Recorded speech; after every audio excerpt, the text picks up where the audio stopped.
G'day, everybody. Alastair Thompson here. I'm in France, and I am here with Jemal Countess from Getty Images and Sheba Tekeste from Push Start Media and EtHub, and Ann Garrison from Pacifica Radio. And the trio of them have just been to Gondar in a big rushed visit at the last minute to meet with the University of Gondar, who have just released their research into mass graves and prisons and various other things related to the situation in Wolkayit to the public. And last week there was a stunning development with a discovery of a mass grave, which attracted a lot of attention locally, and lots of people turned up. And there was also the release of the Human Rights Watch and Amnesty International final report 2 days before the Gondar University study release, which looks a little bit like it might have been a spoiler. Anyway, with that introduction, I would like to let Jemal from Getty and our guests introduce themselves, and then we'll find out what happened. Jemal Countess from Getty Images. 30 plus years into my career as a photojournalist.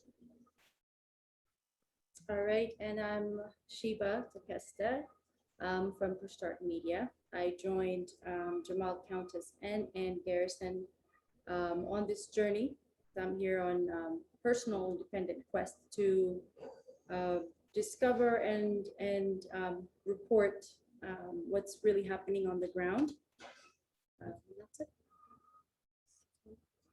I'm Ann Garrison, and as you said, I produce for Pacifica Radio. I work on a weekly hour, and I work on the news at KPFA, and I'm also a contributing editor at Black Agenda Before.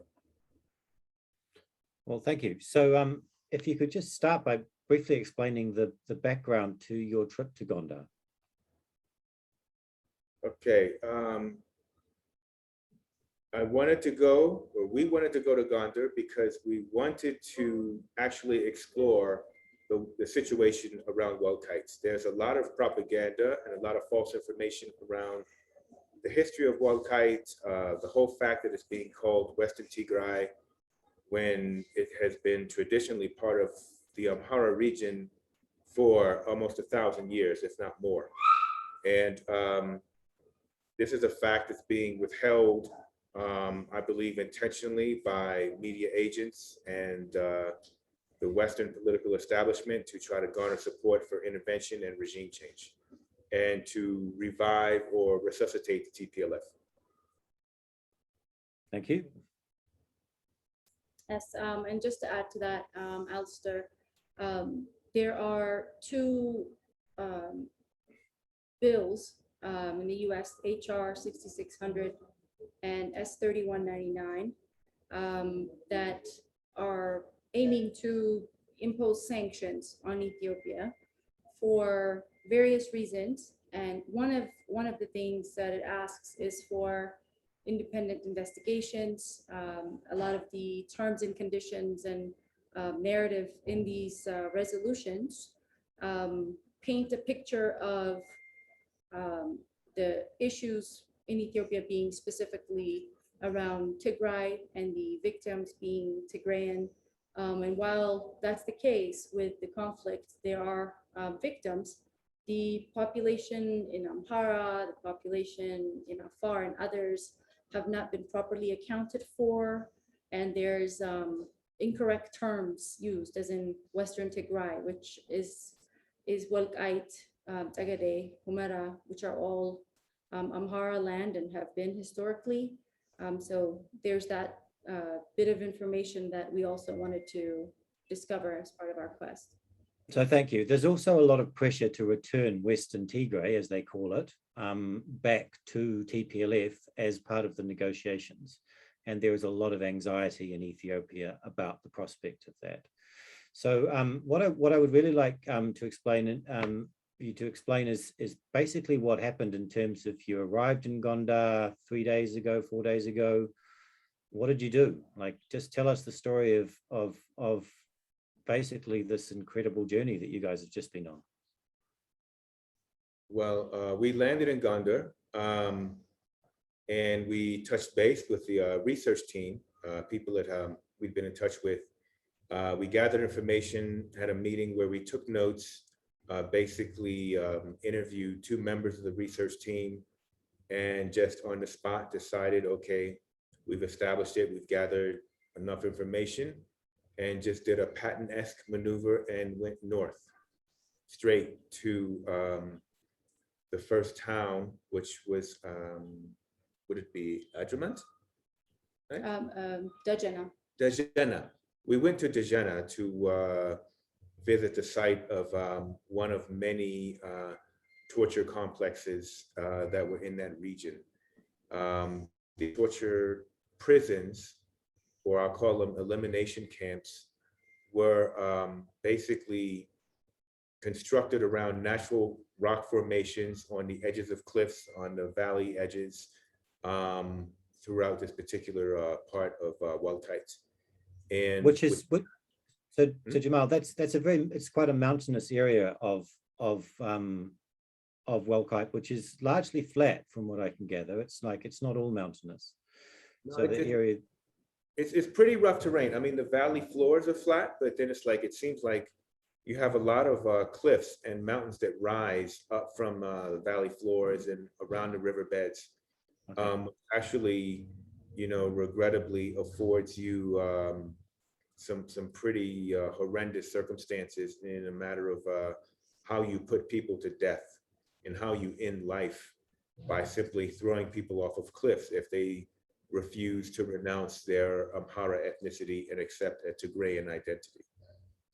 It almost seems as though throwing people off cliffs is some kind of a TPLF thing. Yeah, it is, because of the terrain and because of the finality of throwing somebody off of a 300-foot cliff. Right. Okay. So you arrived, you had to drive there, I think, 4 or 5 hours to get there. Is that right? Yes. Yeah. Okay. And it was kind of hot, and you guys had only just basically arrived off a plane. So yeah, what happened? Yeah, so Alastair, we started the journey. We basically split up to make sure that somebody was also there to cover the press conference that was happening with the University of Gondar, and Anne can talk about that. She attended that. Jemal and I got on the road, and we were given a map and some guides, and we stopped first at Dajana, which was about 2.5 hours north of Gondar city. And from there, we went to Adiramet. After that, and we had to spend the night there. At Adiramet, both places we visited sites, burial grounds and torture camps. And beyond that, there would be no access to telecommunication or Wi-Fi or anything like that. And we went into some really rough terrain, roads to our final destination, which was Gahanab, or Gahanna, which is the huge, concentration camp or torture camps, all referred to, by the way, as Bado Sittist or 06, which was the terminology used by the TPLF early on, since their arrival in that area prior to them taking power in 91. So they were there for a good amount of years, I think 12 plus, in the area doing this sort of work, where they had these remote torture camps set up all over the Wolkayit area. So we saw all of the camps and did the rough terrain. I mean, it was a pretty rough road driving, let alone walking in the heat and all of that. So we can get into the details, but we traveled to all sites. We stopped at several smaller cities in between and ended up again at Addis Alam or Gahanab, which had a small town called Addis Alam built by the TPLF back in 85, 86 timeframe. And So just there seems to be 2 generations of facilities that were constructed, and the first one that you went to at Dajana seems to be the sort of the earlier generation. I've just watched Tears of Welkait, and that sort of implies that was actually started to be used from about 1982. So fairly early on. The second one I'm particularly interested in because you basically, that was the second part of the trip. So allegedly there was, I mean, according to what I understand, there was some very large prison camps there. So, I mean, did you get an idea of how big they were? We came across remains. Like I said, it seems like they used the natural terrain to more so form the barriers of these camps. I mean, there's a few man-made structures, but as with the first site we visited at Dejena, they basically used caves and natural depressions to hold prisoners. And they basically dropped prisoners or threw prisoners into these caves and natural depressions that had unscalable walls around the sides and were adjacent to cliffs. So when people were marched to the cliff's edge to renounce or accept their identity, it was pretty much a done deal because most people were not going to renounce who they were. And you're thrown off of, like I said, a 300-foot drop into the valley below. So just to explain that a little bit. So identity in the context of Welkait is a name of a committee, which was the resistance committee. So essentially the resistance organizations, as I understand it, in Welkait during this period were actually named after this idea of identity. And when we're describing why these people were arrested, it was basically because they refused to join the TPLF forces and align themselves directly with the TPLF forces during the DERG war in the first place. Yes, that's part of it. And you're absolutely right. So Mandinet was their cause because it was more than an issue of land. You know, even the people that were targeted initially since their arrival were the elders in the community, the historians, those who had historic knowledge of the culture of the people of Welkait and retained the Amhara culture in itself. The idea was to wipe out anyone who could teach, you know, the generations coming about their true history and to replace their identity by getting rid of all the elders in the community, specifically men as well, initially.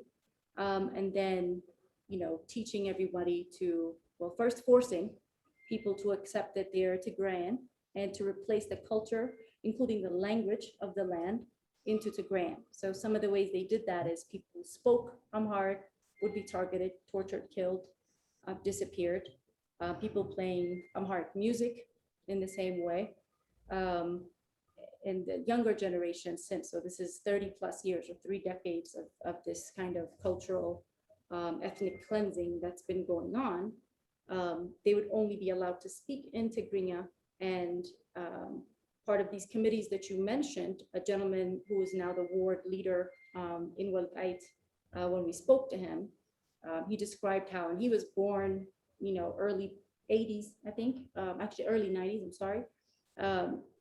They noticed, you know, a parallel. People who were of his cultural background didn't have grandfathers or fathers alive, and they were, you know, questioning their mandinet or their identity, and why is it that they don't have, you know, their families to ask these questions, and this kind of led them to this discovery of, you know, people have been specifically wiped out from the Amhara ethnic background, and started doing this committee work, asking legally at first through regional government and then even going to Tigray to present their case, and using Article 39 of the Constitution to present their case and identity, because it, you know, there's in the Constitution it says you can actually make a claim about your identity, and they tried these routes and failed at it. At the time, had to be in hiding.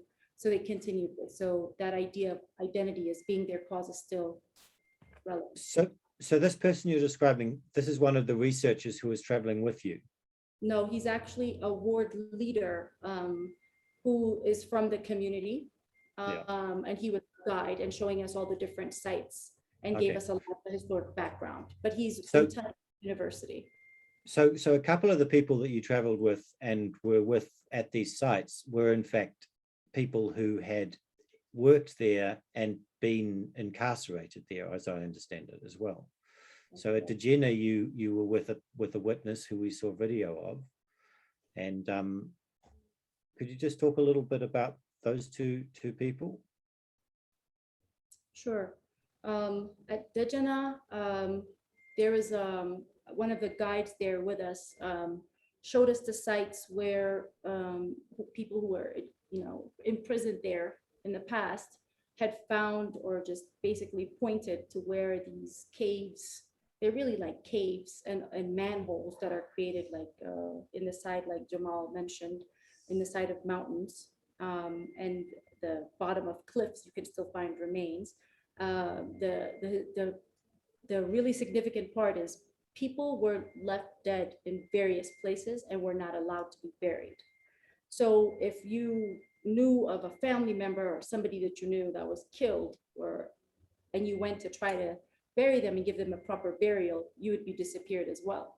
So for years, so they'd just be covered up, and then there's natural decay and soil and such, and people were buried in sites. So they remembered where these places were, and this is the case for many people in the community, not just these people. So they will take you to a site where they remember people were killed, and lo and behold, you would dig and you'd find remains. And this is everywhere in the Welkait area. It's very important to note that we just happened to visit some of these locations where the people who were guiding us knew of these, mass murders that are taking place, so they could point out specific places. So these places had existed for decades. I mean, so there's some very recent mass murders at Humera, but there's also old mass graves at Humera, I understand from watching the video.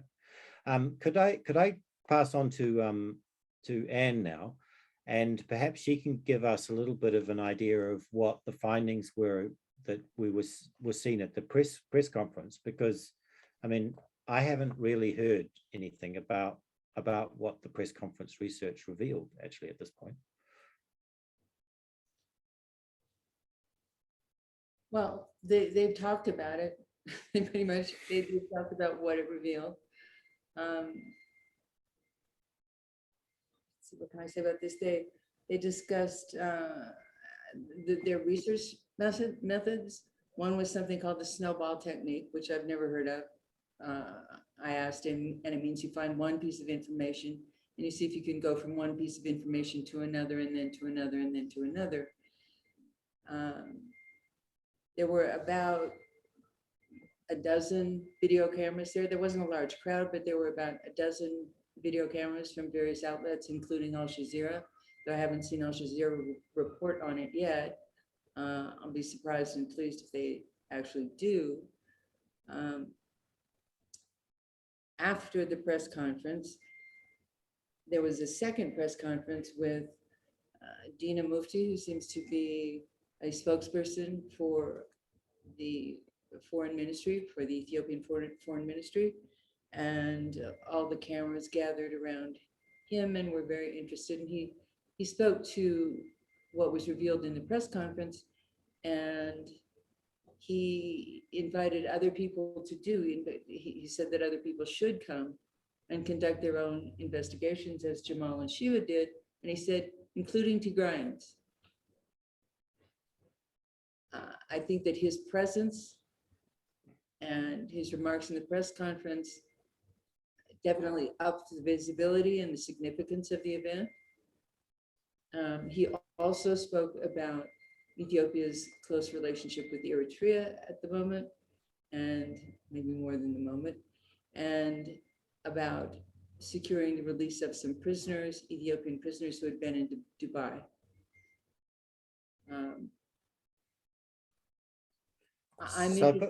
I'm describing all of these sort of settings here.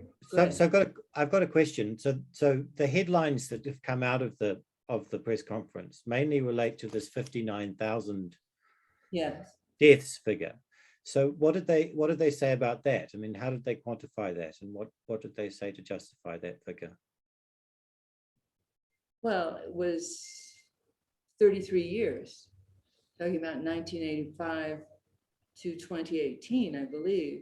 That's right. Yeah, and that's a big number, but when you consider that you're talking about 33 years, it's not as big as it might sound. Actually, I was on a radio program last night and I should have explained that. I will explain that in anything I write about it. But how did they explain it? That's really all I can say. Okay. They talked about collecting bones and putting them in a museum, as has been done in Cambodia and some other places. So is there an intention to try to sort of reinter the bones after discovery? I mean, are they doing special things with the human remains? Well, I'm not certain what they're doing with all of the human remains, but it's clear that there's much more excavation to be done. From what they have done, they've provided samples of, the specific, you've seen the ETV publication, I'm sure, where they did the dig up at one or three locations at Ganeb, where they extracted several remains as proof of, the fact that there's, in one burial ground, for instance, in a couple of the places that we visited as well, if you keep digging, you'll come up with more and more remains. And this place called Addis Alam, which is a town that's pretty much set up on top of burial ground, next to the big camp, the Gahanep location, settlers have been moved there over time, so as to cover up that these burial grounds exist. But community members who live there now, when they're even digging up for wells or to create like water sources and such, have come across human remains where they live. So it's a pretty serious, dire situation. And what they're asking for, from my understanding at the university, is this was the first pass since they've started the investigation about a year ago in January of 2021. And they've done a lot of interviews with local community members since the TPLF has been out of the area that had pointed them to these locations, specific burial locations.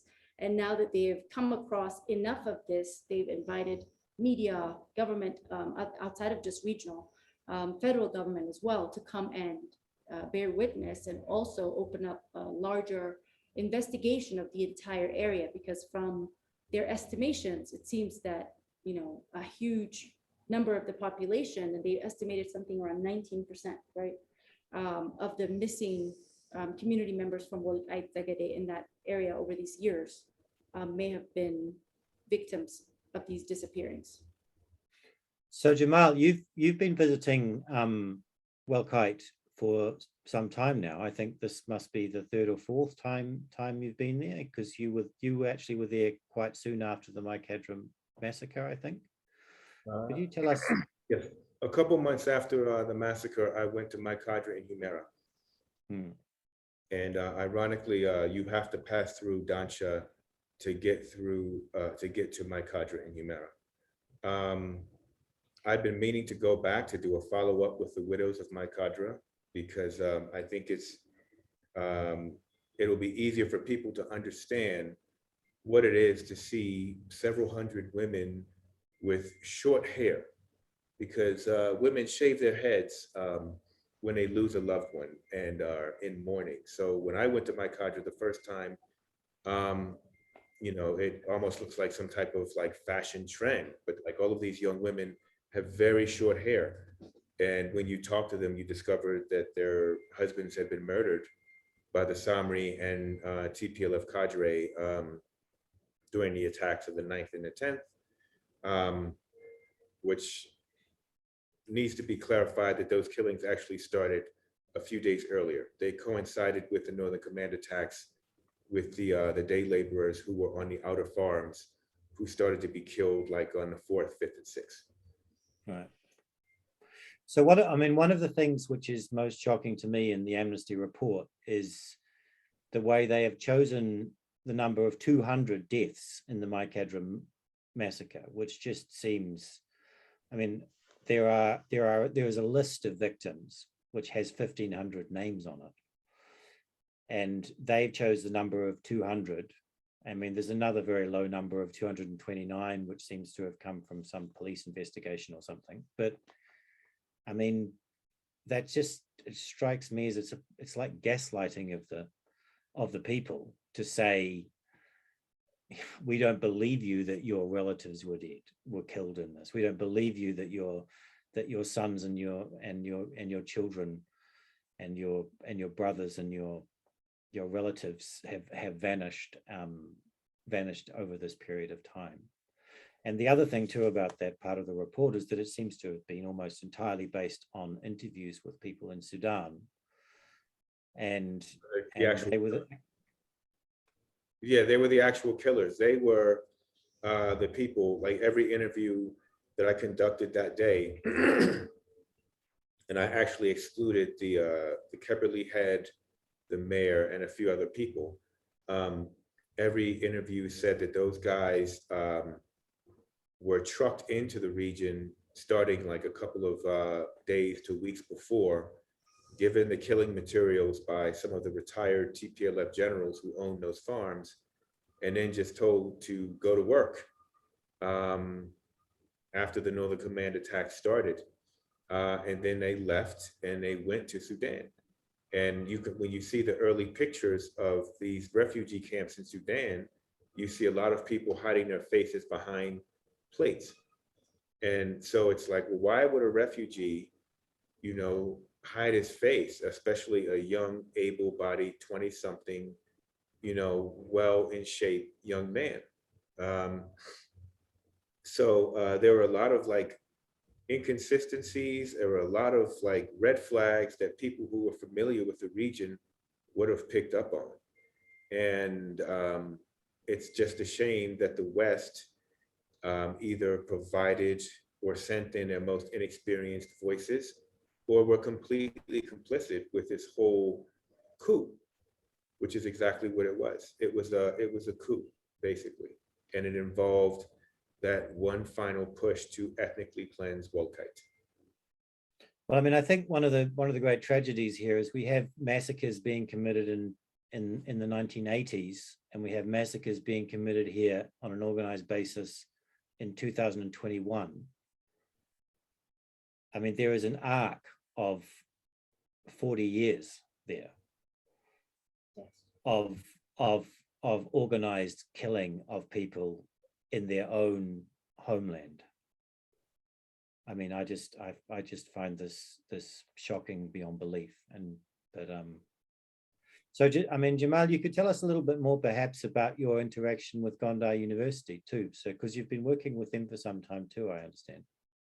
Well, actually, when I met the young man who we interacted with, who ran point for them, he said that he was a fan of my work with my cadre, which was humbling, and I appreciated that because I kind of felt like I stood alone when I went and did that work. And it's like that kind of scene where everybody steps back away from you and you're pretty much isolated. But I didn't feel isolated. I knew I had the truth on my side. So we bonded instantly, and we just kind of went from there.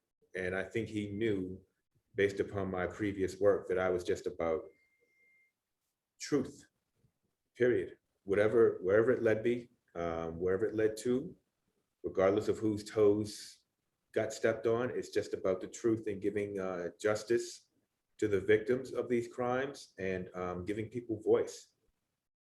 So we hit it off, at least. That's good. And you've been back in between with Jeff Pierce, I understand. Yeah, I wanted to take Jeff Pierce back to Humera. He went to Humera, but I don't think he had the kind of experience that would have given him like a full picture of just how bad it was.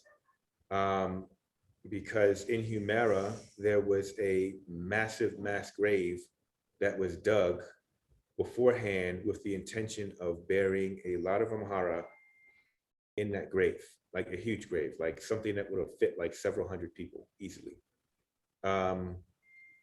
And I think that the history of Humera is something that needs to be brought out, because I think when you look at Humera, you see what was almost the equivalent of like the Wall Street of Ethiopia.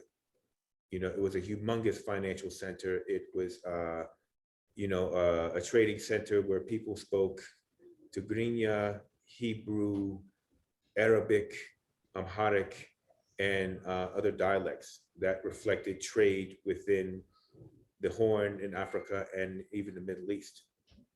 But yeah, I think understanding Humera is part of understanding why this region is quote unquote so contested.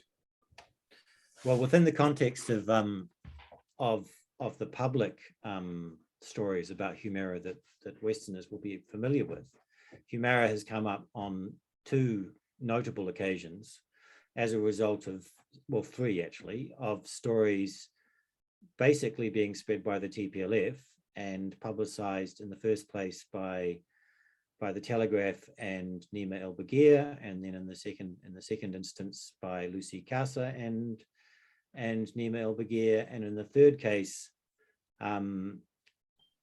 going to be publicized by Nima El Bagir, who is from CNN, but stopped at the last minute when it suddenly when a videotape emerged which showed a very senior TPLF leader like about a week or so before they planned to broadcast, saying that there was new fresh bodies being dumped in the river. And it seems as though Humera has been at the center of the TPLF sort of propaganda operation in relation to this. Is there anything? I mean, I'm making some observations there, but I mean, is there anything you can add to that? Well, my parting statement will be this: this entire game with Welkait and Humera and Mike Hydra has basically been it's been two steps. It's been a physical atrocity, a physical, move towards genocide, and then it's been the psychological. It's like the TPLF have been taunting Amhara at every turn, at every step, even like taking the photos of the widows that I took and then claiming them to be Tigrayan widows and pushing that out on Twitter, to the point where I had to go to Twitter and ask them to take these photos down. Because here it is, what you can't see in these interviews is that all of these women with close cut hair have children. And some of these children were present when their fathers were being killed, hacked to death, 6 to 8 inches away from them. Pushing the woman back with a child on her back as people are beating and hacking a man to death. So the child, 2 to 3 years old, if not younger, these are the last memories of their father.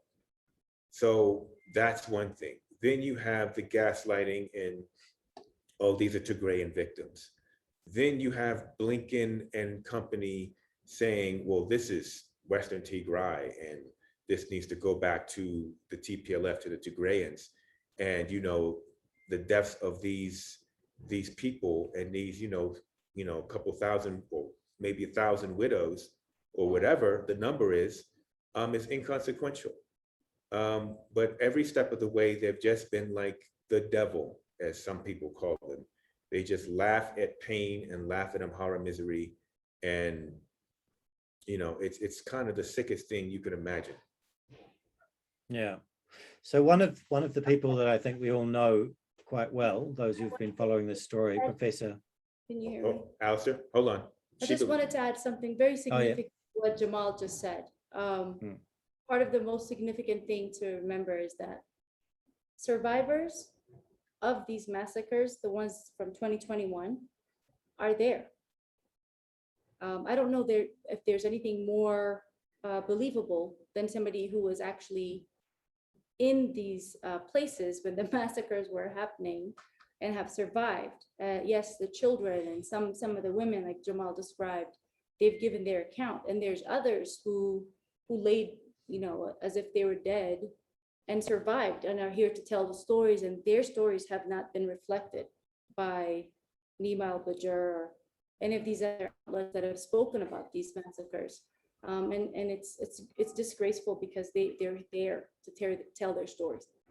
Well, that brings me to a big question. Why is it that Amnesty and Human Rights Watch have not actually gone to Welkait to do interviews? Is it because they weren't allowed, or, I mean, you went there and you also went to Humera, and Jeff went to Humera. I mean, have they, like, I mean, that's the main problem with their report, which they've just released, is that they never ever went to Welkait, not once. I mean, No. how can their report possibly be taken seriously in those circumstances? I mean, can I be very blunt? And I don't want to hurt anybody's feelings. But this is a combination of things: Western privilege, white privilege, racism, and white is right. And we are these big organizations, and we're just going to say whatever we want about Africa, and nobody's going to contest it. And I explained this process earlier with some folks in some different interviews. It's a two-step process to come to Ethiopia as a journalist.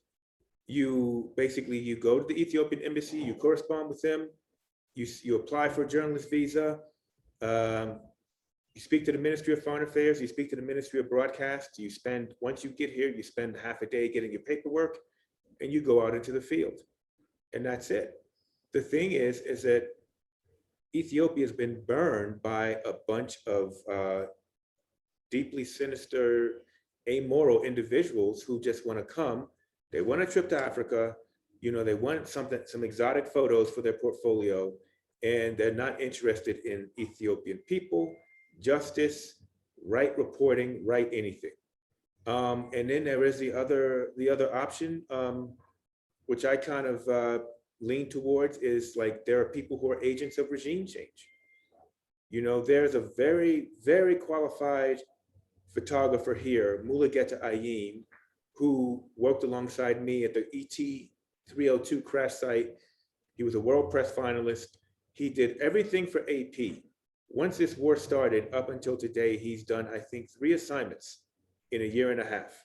He was sidelined by his bureau chief in Nairobi, who came up and, did all of this work, and, McKelly and, all of these things. But I'm just like, did he ever, I don't mind, I'll just be real. I'll try to be careful, because I'm always going to be careful with my mouth. Because I worked alongside this guy when Mandela transitioned in 2013, and he seemed like a nice enough guy, but there's a real issue here. There's some things that need to be called into question, because, the people who came here to do work didn't know anything about this country. They didn't have the respect of the country, for the country. And that made for a real problem. It made for a real serious problem. I mean, you're going to sideline a guy who's multilingual, speaks Amharic and Tigrinya, who knows the country like it's his country, and you don't want to use him to do any frontline coverage, but you're going to bring in the big white boy to do that? Yeah, it's insane. I mean, I mean, I've been closely following this for like 12, 13 months now. I mean, and I'm still a newbie to it. But I mean, what's apparent to me is that there seems to be a willingness by both, I don't know, the diplomatic community and the political community and the media community to believe everything that they're told by the TPLF about what is happening in Ethiopia, and what is happening in Welkait, and what is happening in Tigray, and what is happening in Ethiopia generally. And that's because they know them. It's because a lot of TPLF supporters are in their communities, they're their friends. For some reason, they believe them. And the amount of harm that has been done because of those relationships, because of the acceptance of lies, is just incomprehensible in terms of what has happened to Ethiopia over the past 17, 18 months. Yeah. And longer, I mean, over the last 40 years. So, I mean, I'd like to give you all an opportunity perhaps to have some sort of final words. I think we've probably done a good job here of explaining what you guys are up to, and I would like to encourage anybody watching this video to get in touch with these people, because they can all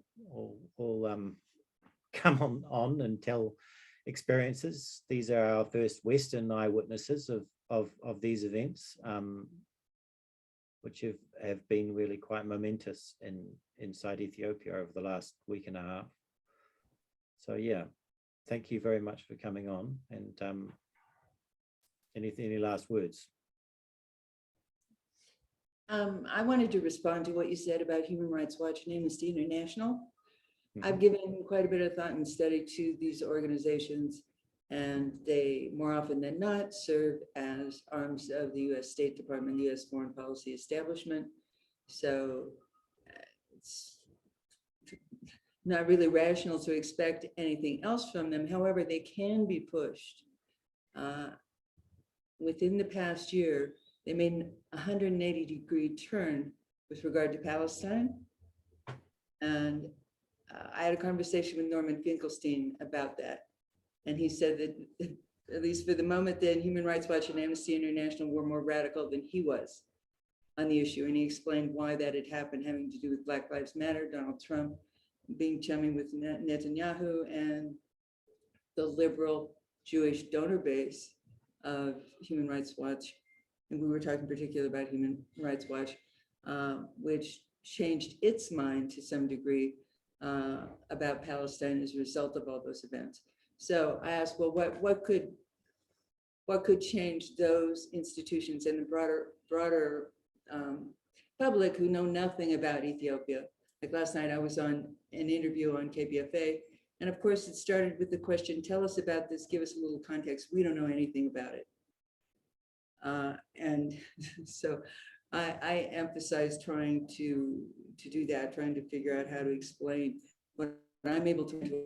And with regard to Amnesty International, I urge the researchers to submit their research to Human Rights Watch and Amnesty International. And I said, I will call them as press afterwards and say, what do you think of this?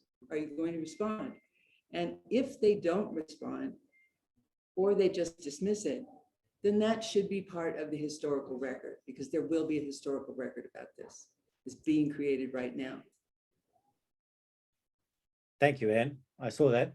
I posted your tweet about it too into our Twitter space that we were holding whilst you guys were out there in the field, and we were all with you in spirit.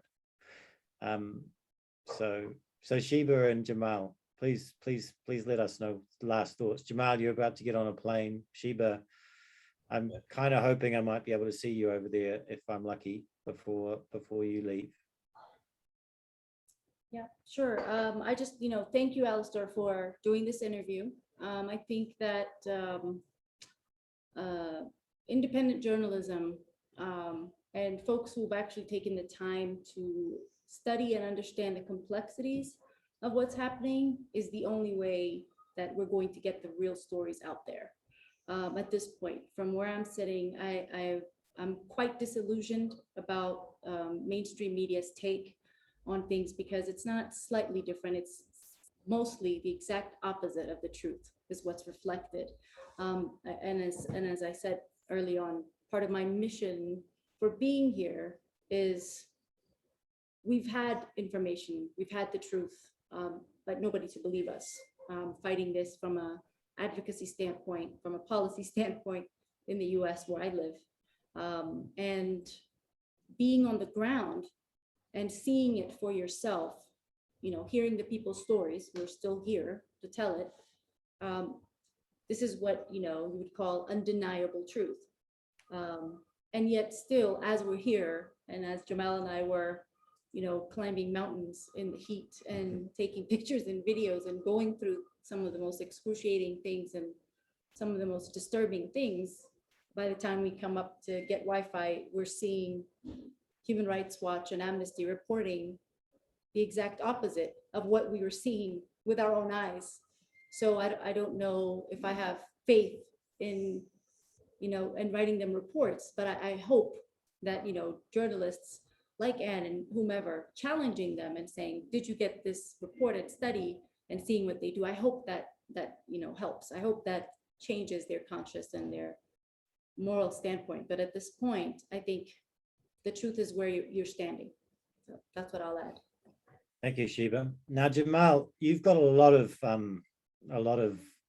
fans here in Ethiopia, and I mean, this video, let's face it, is mainly going to be watched by Ethiopians in Ethiopia and Ethiopians in the diaspora. But a lot of them will have never seen you before, but they love your work, as I do. And yeah, I just as we're closing this out, what do you want to say? What do you want to tell these people? Well, thank you for the support. I just want space to actually give people justice and help people have closure, because one of the things about working in this environment is you see a lot of raw pain. You know, there's a debate amongst journalists about how close you get to your subject matter. But it's like, if you're an empath and you're immersed in it, you have no choice but to completely empathize with and feel the pain of the people you cover. And all I've been doing is covering pain for the past year and a half. The pain of the people who have lost family members within inches of themselves, who've seen family members die horrific deaths, who've had their wives raped in front of them, who've had their children raped in front of them.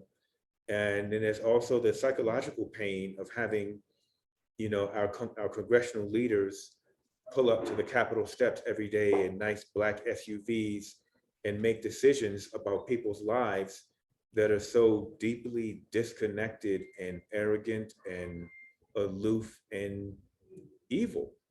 So I stand with the people who just want peace in their country. My kids are born here. You know, my wife is from here. I have friends across all borders in this country. And I just want this conflict to end. And I'm about helping people to realize peace here and bringing an end to this conflict, and helping Ethiopia to realize its utmost, its fullest potential. Amen, brother. And I also think that, I mean, this conflict could end if just the West would stop supporting the TPLF. Now, I get the impression that that Sheba's uncle here has got something to say. Yeah, I just comment on this issue, and commend Jemal, Betty, and Ann. And it's just so sad to see that the free world reporting is bought by interest groups, including Amnesty, all the media. You know, they're bought by different interest groups, from Egypt to the TPLF, and so it's very sad to see all these people suffering and dying, and this thing not being reported to the world. What's really happening, the honest, the truth. Nobody's listening, and it seems like what everybody's listening is to money. So that's very sad. But what they went through, I really feel it, because I've been there too. I've seen this. I've seen a lot of people being massacred, and what we're seeing on the media is not there. No. I just wanted to comment. Over a long period of time. So thank you all for this great opportunity to get how you're feeling while it's still fresh, and to your eyewitness reports for us. Thank you for being there for us. I think it was very important for us to have you guys there when all this stuff came down. And yeah, thank you.